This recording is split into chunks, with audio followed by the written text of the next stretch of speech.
담대한 투자 시간입니다. 시장 조금 더 담대하게 대응하기 위해서 폭넓은 시각도 필요하고요. 또 직관적인 조언도 필요합니다. 오늘 이 시간이 그런데요.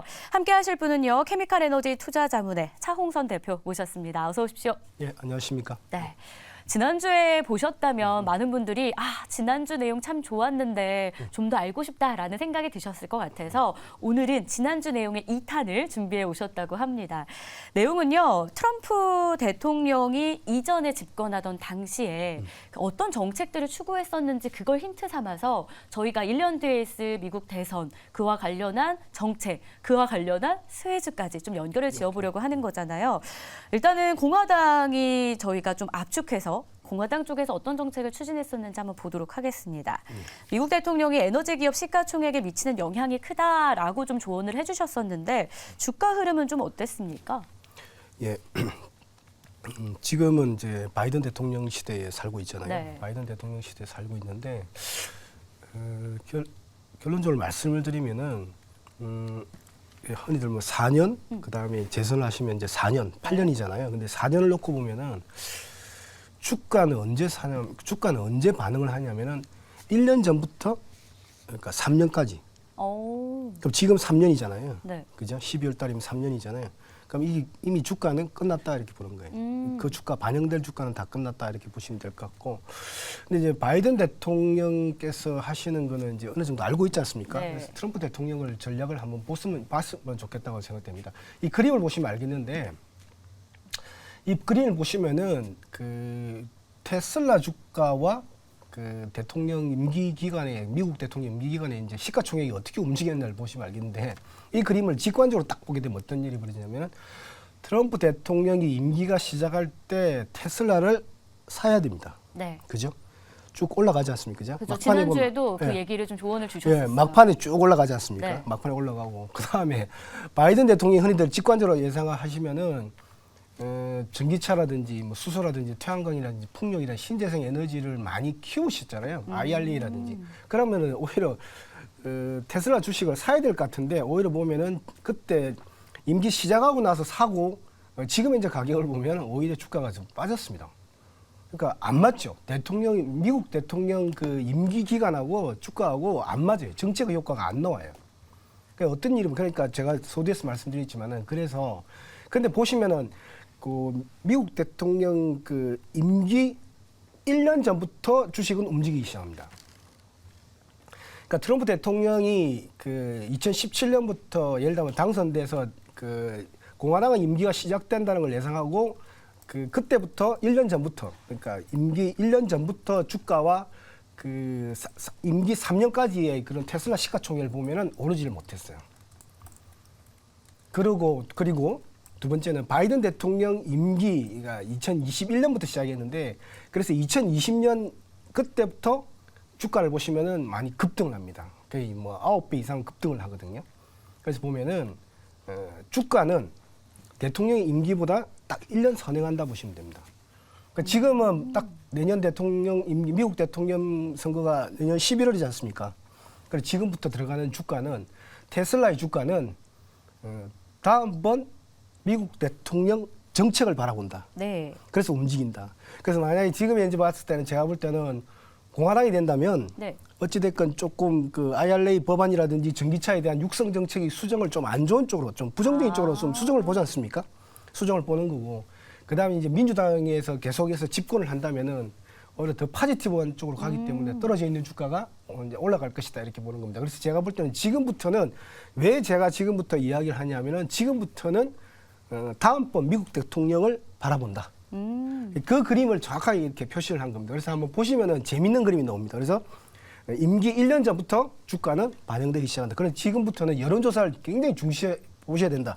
이렇게 말씀을 드립니다. 지금 그럼 대선이 1년 정도 앞둔 상황인데 임기 1년 전부터 주가가 반응한다라고 하셨으니까 이미 지금 그 반영의 시작이 열렸다라고 보시는 건 거잖아요. 그렇습니다. 그래서 여론조사도 우리가 눈여겨볼 필요 있다라고 하셨고 민주당과 공화당으로 우리가 나뉘어져 있는데 어디가 될지는 사실 모르지만 그렇죠. 일단 먼저는 공화당 쪽이 당선될 가능성에서 시나리오를 한번 구체적으로 짜보도록 하겠습니다. 네.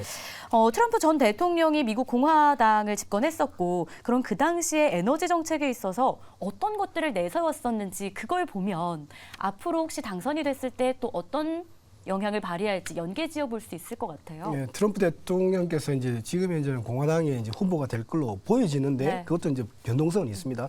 그렇지만 이제 트럼프 대통령께서는 그 공화당 정책을 따라가니까 공화당 정책을 잘 보면 될 것 같아요. 그런데 이제 트럼프 대통령이 다음번 대통령이 되시더라도 네. 우리가 한번 집권해서 그 정책을 펼쳤기 때문에 그 워딩을 좀 읽어낼 수가 있어요. 근데 우리나라 전략하고 그 트럼프 대통령의 전략하고는 좀 많은 차이가 좀 있어요. 그래서 첫 번째는 트럼프 대통령의 그런 전임 대통령의 그런 그 공화당의 정책은 뭐냐면 한마디로 말씀을 드리면 미국의 에너지 독립이에요. 거기에 기후는 두 번째예요. 첫 번째는 에너지 독립을 해야 된다는 거예요. 그래서 미국이 이제 에너지를 짜야 되고 미국이 강건해야 되고 그리고 여러 가지 보면 지금 현재 보면 우크라이나라든지 러시아 전쟁에 있을 때 미국이 지원을 하잖아요. 그다음에 이란 하마스 전쟁을 할 때 지원을 하잖아요. 그래서 볼 때는 이런 휘발유라든지 경유라든지 이런 에너지의 개념을 전쟁의 개념으로 보고 있다는 거죠. 크게 보면은 폭넓게 보면 에너지라는 뭐 소비 개념도 있지만은 그래서 보면은 에너지 독립을 했을 때 무슨 말씀을 하시냐면은 지금 현재 워딩을 한때로 보면은 그러니까 테슬라에 대한 미친 영향이겠죠. 그래서 보면은 지금 현재 전기차 육성 정책은 중국을 밀어주는 것 같다 이렇게 그렇게 강한 어조로 말씀을 해요. 왜 그러냐니까 전기차 체인이 지금 현재 미국에 물론 테슬라가 있지만은 전기차의 광물부터 시작하면 예를 들면 전구체, 양극재, 음극재 쭉 내려올 때 보면은 90% 이상이 광물부터 시작하면은 90% 이상이 중국 체인이라는 거죠. 그러면은 미국 같은 경우는 그 안에서 10% 안에서 또 미세하지 않습니까? 그러면은 소위 말하는 트럼프 대통령이 말하는 미국의 에너지 독립과는 조금 거리가 있다는 거예요. 제가 볼 때는 그 첫 번째. 제가 볼 때는 석유와 가스를 복원할 것이다. 지금 계속해서 석유와 가스를 쓰면서 전기차를 육성하는 게 공급망을 확보하는 게 낫지 않느냐 이런 정책을 추구하기 때문에 제가 볼 때는 트럼프 대통령이 된다면 공화당이 된다면 다음번에 석유와 가스가 많이 복원될 것이다. 그래서 석유와 가스를 가지고 에너지를 충전하고 그다음에 낮은 유가로 만들고 두 번째는 이제 높이 그다음에 뭐 전기차라든지 수소라든지 이런 쪽으로 이제 꽃을 피우지 않겠냐 이렇게 보고 있습니다. 그럼 트럼프 전 대통령이 추구했던 정책에 대한 이야기도 들었지만 사실 에너지부 장관의 어떤 정책 실행이 조금 더 실무진에 가깝잖아요. 여기서도 힌트가 좀 되지 않을까 싶은데 과거에 미국 에너지부 장관은 어떤 에너지 정책을 좀 실시했었는지 이것도 알 수 있을까요? 두 가지인데요. 그러니까 이제 실질적으로 보면은 에너지부 장관이 두 명이었습니다. 두 분이었는데 그 임기 시작하자마자 어떤 일이 벌어졌냐면은 첫 번째는 네. 석유, 가스라든지 화학이라든지 이런 데 대해서 규제를 많이 풀어버렸어요. 소비를 촉진하기 위해서. 그래서 굳이 이런 규제는 필요 없다고 하는 거예요. 많은 판을 좀 바꾸셨던 거예요. 미국 에너지부 장관이. 그래서 여러 가지 또 두 번째는 규제를 풀어버리고 두 번째는 시추를 허락했었어요. 그래서 보면은 캐나다 같은 경우는 프로젝트를 미국하고 같이 하는데 그 프로젝트를 승인한다든지 두 번째 미국 같은 경우는 천연가스가 풍부하잖아요. 풍부할 때 보면은 이런 천연가스에 대한 이 개발 프로젝트를 카타르하고 한다든지 그래서 석유, 가스, 화학이라든지 이런 쪽에 대해서 에너지 강국의 면모를 그냥 지금의 본인들이 들고 있는 전통 에너지를 많이 육성하는 쪽으로 그렇게 에너지부 장관이 많이 육성했다 이렇게 말씀을 드립니다. 그러면 좀 구체적으로 어떤 섹터에 우리가 좀 관심을 기울여야 되는지 이걸 좀 압축해 보고 싶어요. 만약에 공화당이 당선이 된다라는 전제하에 관련 정책들을 저희가 얘기를 했잖아요. 섹터로 압축을 한다면 이제는 이 섹터를 좀 보자. 어딥니까? 그래서 지금 보면은 제가 그림 한 장을 준비했는데 네. 테슬라 미국 같은 경우 미국은 이런 양극재라든지 음극재라든지 분리막이 거의 없어요. 거의 뭐 제가 볼 때 그러니까 공급망이 거의 미약한 거예요. 그래서 공화당 같은 경우는 공급망을 확보하려면은 우선 공급망부터 체인을 완성해야 된다는 거거든요. 그러니까 테슬라 딸랑 하나 있는데 그러니까 테슬라 보시면은 매출액 대비 시가총액이 8배 넘어갑니다. 8배 넘어가는데 재밌는 건 옆에 있는 그림입니다. 엑슨모빌이라든지 쉐보론이라든지 워렌 버핏이 많이 샀던 옥시덴탈 페트롤리엄이라든지 다우케미칼이라든지 웨스트레이크 케미칼 보면은 밸류에이션이 1.5배 정도 수준밖에 되지 않아요. 격차가 많이 벌어지고 있다는 거예요. 그러니까 지금까지는 바이든 대통령께서 테슬라라든지 전기차라든지 수소라든지 태양광 풍력을 많이 키운다는 쪽을 보고 성장성에 높이 점수를 주면서 테슬라가 매출액 대비 시가총액이 8배까지 간 거예요. 그게 높으면 높을수록 고평가돼 있다 이렇게 보시면 될 것 같거든요.